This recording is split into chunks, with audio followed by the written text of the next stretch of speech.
Hey everybody, welcome back to my channel. This is Abby with Abby Reviews, and this is going to be my review, a recap for Clickbait Season 1, Episode number 4. Ciao. When we last left off, drama was ensuing. We had found out the husband has been philandering for the last 2 years, and I don't know where we're going to go with that. That may have played into why he got snatched up and killed. We don't know. Let's see. Ciao. We start off, the mistress, Miss Emma, is talking to the police, and she was like, we've been together 6 months. We was in love. He was my soulmate. He was the most loving person I've ever met. I don't know why these people are saying these terrible things. He's the most gentle, loving, and kind person I ever met. Girl, he been lying to you this whole 6 months. They was in love. But he got a whole wife and kids. Girl, okay.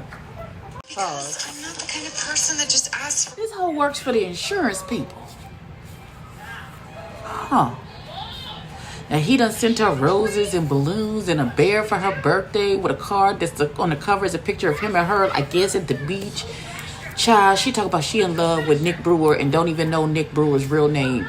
Child, she calling him Danny because that was his profile, Danny. Well, child, something about this whole thing just is not sizzling well in my spirit, and I don't know what's happening. Okay, so they rewind to go over the sequence of events, this time from the mistress's side, from her finding out he got kidnapped on the news and her being devastated when they found the body from the news, and then she deciding to hop her stupid ass onto a plane to come across the country, and then the conversation that she had with the wife last week. And now he's had a conversation with the police. The police was like, thank you. This heifer. Of course, she wants to insert herself into this whole situation because she swear for out that her and that man was in love, and she said we were exclusive with each other. You was exclusive with a married man? Okay, daughter. But no, she gonna try and insert herself into this whole situation because she feels like she needs to know or help the situation. You can't, daughter. You can't. You cannot. What you can do is get somewhere and sit down and get out of people's faces. Go back home. Nobody wants you here. Nobody wants you here. But she had like a flashback or something. She was in her hotel room. And her friend was like, bring your ass home. She said she was going to go out there, go talk to the police and bring your ass back, bring your ass home. And she looked over and it looked like Danny was sitting on the side of the bed in a rug. Okay, so the entitled white mistress, Dum Dum LaRue, has decided to insert herself into this child's life. So she done went by his job. She done bought some flowers for the memorial where she meets the best friend. The best friend is like, dude, did you know Nick? And she was like, yeah, we were friends. And he was like, oh, Dad, how was the memorial? She said, I couldn't be here because of a late flight. And he was like, everybody's just going through. And then she takes her stupid ass into that man, the dead man's office, and is sniffing his jacket. Of course, somebody sees her because it's glass doors, and it's like, ma'am, you can't be here. It's a private office. And she runs off. So Pia shows up to yell at the best friend, talk about I texted you. And he was like, everything's been crazy. And she's like, did you know that he was having an affair? And don't give me none of that bro code bullshit. And he was like, no, I had no idea. And he was like, wait, was her name Emma? And it's like, she was just here. She's getting billions and billions of text messages saying crazy shit to her from trolls. And so they're like, her mother, the dead boy mama, Nick mama, and she's breaking down, and she's having, rightfully so. And so, the family gathers around her. So her mama says, you should speak to the police and see if they can do something about this. And Nick's mama said, we're not going to bother the police with this when they need to be doing their real job, which is finding out who killed my son. And she was like, and Sophie's mama was like, well, it's not fair to her either to have to put up with all of this harassment. And she was like, well, you reap what you sow. Ooh. But mama doesn't know that her son been fucking off for the last 2 years prior to her doing anything.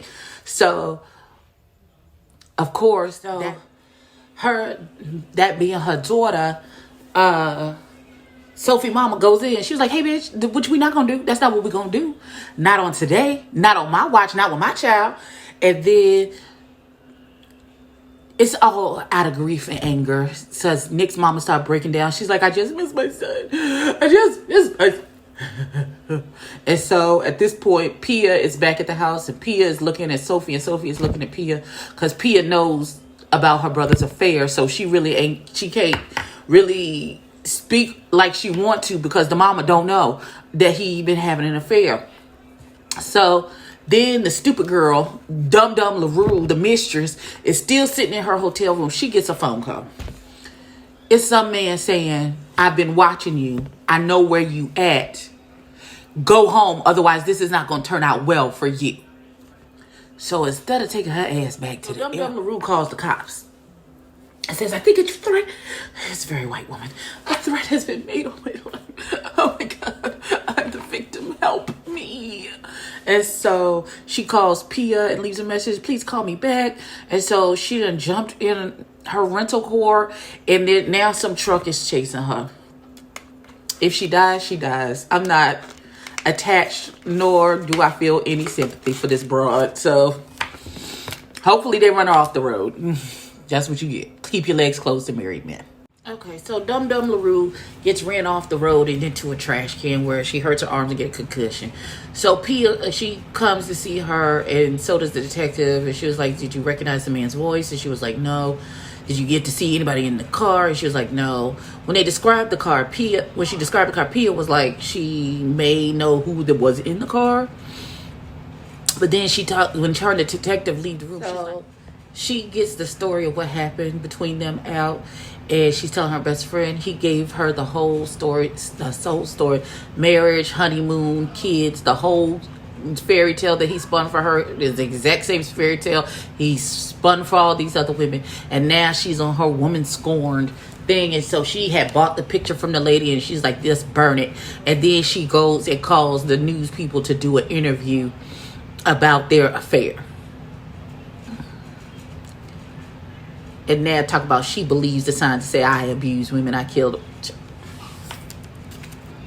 Dum LaRue, go sit down. That's how the episode ended. Now I'm angry. This has been my review and recap for